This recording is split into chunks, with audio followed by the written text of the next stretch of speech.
What's going on, everybody? My name is Karl. Welcome to Ryders' Record Collection.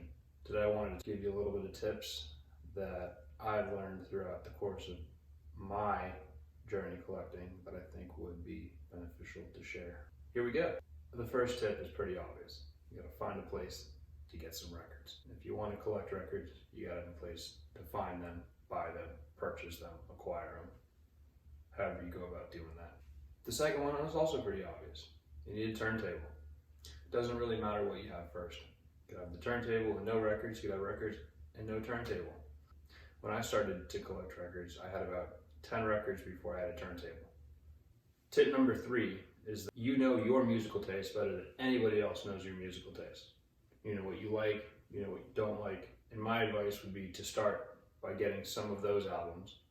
Because when you first start out and you've got 10 or 15 albums, you're going to want 10 or 15 albums that you're going to want to play constantly as you build your collection. So start with things that you know you love and you know you're going to play a lot. Tip number 4, don't break the bank. Now, that sounds redundant. Unfortunately, the cost of vinyl is going up. Tip number 5 is when you're out and about and you're at a record store, always check the recent arrivals bin. Normally they're at the front of the store, they say recent arrivals. It's a mishmash of whatever recent things that the record store got. You'll never know what you're going to find, typically not in any sort of order. It's just whatever's new. I would check those out every time you go to the record store. Next tip, which falls under the same umbrella, is, and don't be afraid to go digging through the dollar bins. You never know what you're going to find. Tip number 6 is also, when you're out and about and you're looking at a record store, you always want to pull the vinyl itself out of the sleeve and look at it. Having done this before, when I first got into collecting, there's nothing worse than finding a cool copy of an album that you want and you bring it home and it's just scratched up and not what you thought. So make sure it looks good, make sure it's up to your standards before you buy it. If you're new to collecting records and you don't know what to look at when you're buying vinyl, you don't want to buy something that's all gouged up and scratched.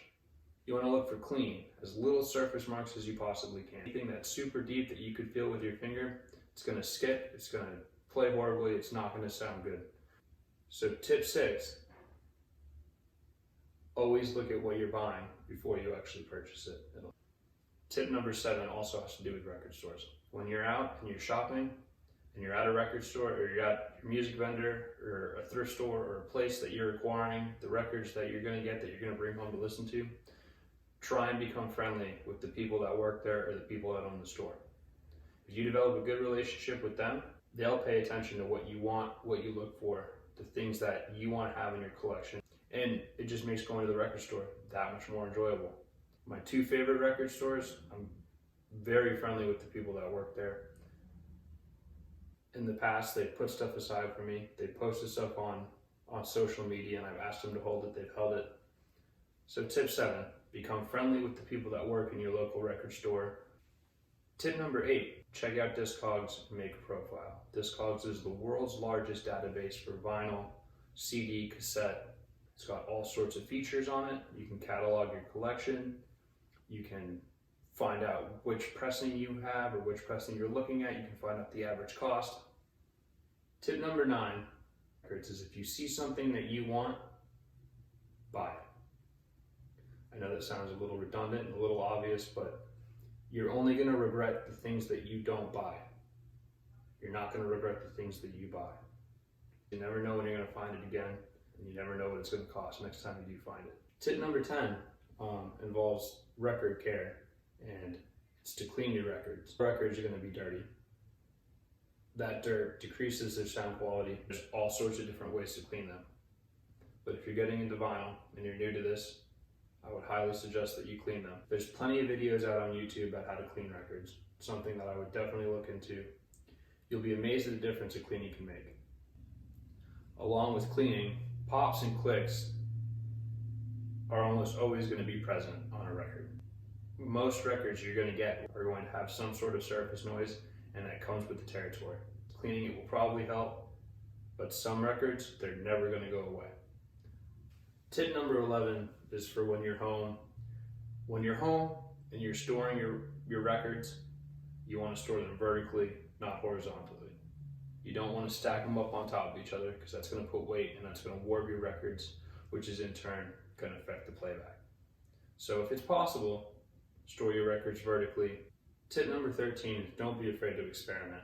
If you're at the record store or you're walking around the flea market where you find a record that has a cool cover and it interests you and you think you want to get it, give it a shot. If it's expensive, find out what it's called, go home, listen to it on your iPod, find out if it's something that you really want.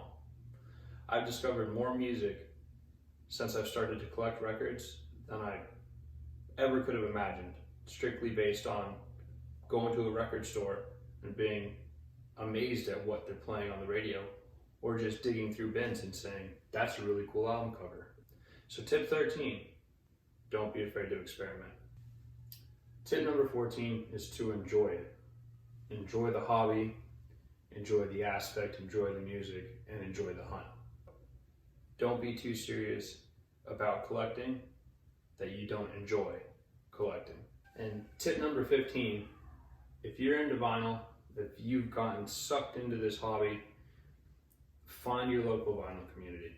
There's a huge vinyl community on Instagram. There's a huge vinyl community on YouTube. The vinyl community on YouTube is how I learned most of the things that I know about records. Find friends at a record store. Build the relationship with the people that own and work at the record store. You're going to find out about more music. You're going to be able to get albums you probably wouldn't be able to find. And you're going to really enjoy collecting and the hobby a lot more. Tip 16 isn't really a tip. It's something that you're going to find out as you get further and further into collecting. You're never going to own everything out there. There's always going to be something on your want list. I've been collecting for almost 10 years, and there's always something that I want, and there's always something that I'm looking for. So tip number 16 is you're never going to own everything. Don't try to own everything. And tip number 17 is don't get discouraged. Most people start with a smaller collection. I had 10 records before I bought a turntable, and then I bought a super cheap turntable. There's some purists in the vinyl community that bash on people that have all-in-one record players or Crosleys or buying modern day records. It doesn't matter. As long as you enjoy it, don't let anybody tell you otherwise. And the most important thing of all, no matter at what stage you are in your vinyl collection or how far into it or how many records that you have, enjoy it. And in closing, those are my tips for collecting vinyl. If you have any tips, anything that I missed out, anything that you think should be mentioned, comment below. If you like this video, subscribe, follow me. I'm going to try and post some more videos. I'm going to spin this Tame & Paul album right now, and I will see you guys soon. Enjoy.